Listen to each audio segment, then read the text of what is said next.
No nosso trabalho, nós vamos analisar um afloramento da Bacia do Paraná, localizado na cidade de Alfredo Wagner, Santa Catarina, que foi visitado às 14 horas do dia 27 de junho de 2017. O afloramento tem em torno de 15 a 20 metros de altura, com cor escura e uniforme e bastante umidade na superfície das rochas. Existem camadas alternadas entre estruturas maciças e estruturas com marcas onduladas, e ambas as estruturas são compostas por um arenito fino com tamanho de grão bastante uniforme. Em alguns pontos bem localizados, tem a presença de alguns seixos. Entre as camadas de arenito, tem uma superfície de descontinuidade que parece ser abrupta, mas não foi possível caracterizar. Abordando agora um pouco a origem dos elementos que nós vimos na descrição, a presença de umidade indica que houve uma cimentação intensa que tornou a rocha impermeável, fazendo com que a água só escorra por fora, como nós vimos. A composição textural mostra a homogeneidade do tamanho dos grãos, porém nós sabemos que nenhum sistema de transporte consegue levar sozinho tanto o arenito fino quanto o seixo. Então nós partimos da teoria das geleiras. Ou seja, antigamente, quando havia ainda gelo sobre as rochas, ele escorria pelo vale, causando uma erosão por atrito, e esses fragmentos eram incorporados à massa da geleira. Porém, a rocha tem uma densidade aproximada de 2,3, enquanto o gelo de 0,9, fazendo com que haja decantação por ação da gravidade da rocha e ele caísse na porção basal eventualmente.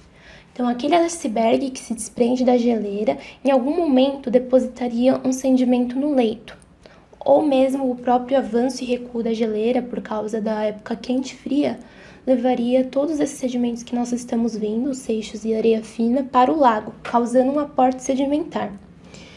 Cada pulso desse afloramento é uma corrida de sedimento que chegou e foi sendo depositado, e ao longo do tempo esse acúmulo de areia instabilizaria, fazendo com que descesse pela gravidade e se organizasse por uma seleção granulométrica, onde o grosso ficaria mais para trás porque não ia ter energia suficiente por causa da rampa ser pouco inclinada.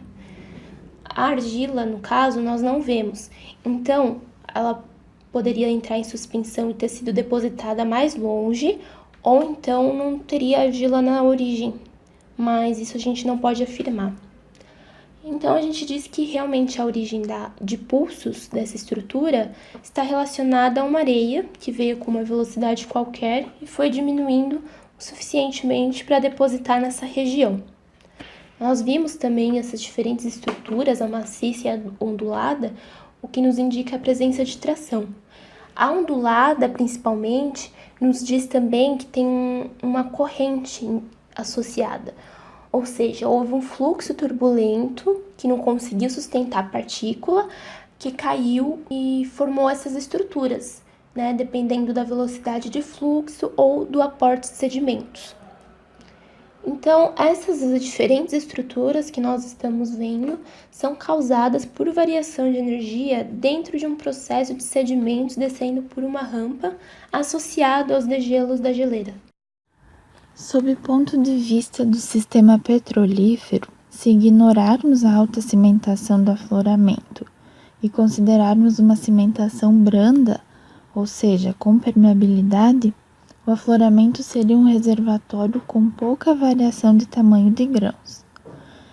Então, com essa uniformidade do tamanho dos grãos, o tamanho dos poros também seria uniforme, de modo que a pressão de capilaridade também seria mais constante. A variação das estruturas maciças e com marcas onduladas também tem efeito sobre o escoamento nos meios porosos, ou seja, causaria uma variação de permeabilidades. Além disso, experimentalmente sabe-se que estruturas maiores têm maiores permeabilidades. Então, a permeabilidade nos eixos I e J seria homogênea e haveria variação da permeabilidade somente no eixo K. Quanto ao levantamento sísmico, como o tamanho do afloramento é de 15 a 20 metros de altura, ele se encaixaria dentro de um mesmo refletor. E como o material é bastante homogêneo, a sísmica teria uma boa resposta.